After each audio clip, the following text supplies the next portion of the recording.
ખેડા જિલ્લાના કપડવંજમાંથી એટીએમ છેતરપિંડીનો મોટો ભંડાફોડ સામે આવ્યો છે. સિનિયર સિટીઝન અને એટીએમ ચલાવવાની ઓછી સમજ ધરાવતા લોકોને ટાર્ગેટ બનાવી એટીએમ કાર્ડ બદલી રૂપિયા ઉપાડી લેતા રીઢા આરોપીને કપડવંજ ટાઉન પોલીસે ઝડપી પાડ્યો છે. આરોપી લોકોની મદદ કરવાનો ઢોંગ કરી એટીએમનો પિન જાણી લેતો અને પછી કાર્ડ બદલી અલગ અલગ જગ્યાએથી રૂપિયા ઉપાડી લેતો હતો. પોલીસે સીસીટીવી ફૂટેજ, ટેકનિકલ સર્વેલન્સ અને હ્યુમન ઇન્ટેલિજન્સના આધારે આરોપીને ગણતરીના કલાકોમાં ઝડપી પાડી લીધો.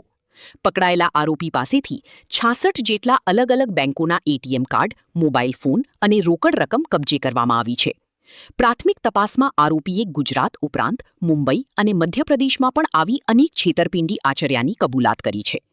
કપડવંજ ટાઉન પોલીસની આ કામગીરીને લઈ લોકોમાં પ્રશંસા જોવા મળી રહી છે. અલ્તાફ શેખ, કપડવંજ.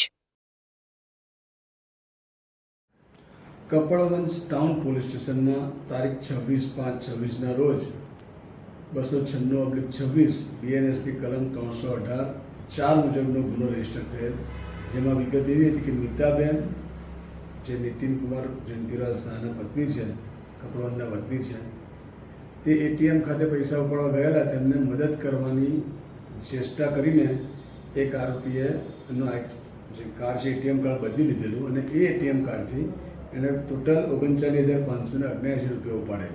આ મુજબનો ગુનો રજીસ્ટર કરેલ અને પોલીસ ઇન્સ્પેક્ટર આર.આઈ. સોલંકી અને એમની ટીમના સભ્યો, જેમાં વિરલસિંહ, હાર્દિક કુમાર અને અન્ય સભ્યો એના ડિટેક્શન માટેના પ્રયત્નો શરૂ કરેલ અને ટેકનિકલ સર્વેલન્સ અને હ્યુમન ઇન્ટેલિજન્સથી આરોપી ધીરજકુમાર સન ઓફ મોહનલાલ પ્રેમજીભાઈ પંચાલને શોધી કાઢેલ, જેના 3 એડ્રેસ છે. બનાસકાંઠામાં રહે છે, સુરતમાં રહે છે અને રાજકોટમાં રહે છે. એણે અત્યાર સુધીમાં 7 ગુના એનું કબૂલ્યું છે અને એ ઉપરાંત એની પાસેથી પોલીસે ટોટલ 66 એટીએમ કાર્ડ અલગ અલગ વ્યક્તિઓના કબજે લીધેલ છે અને ગુનાની અંદર એને અટક કરેલ છે.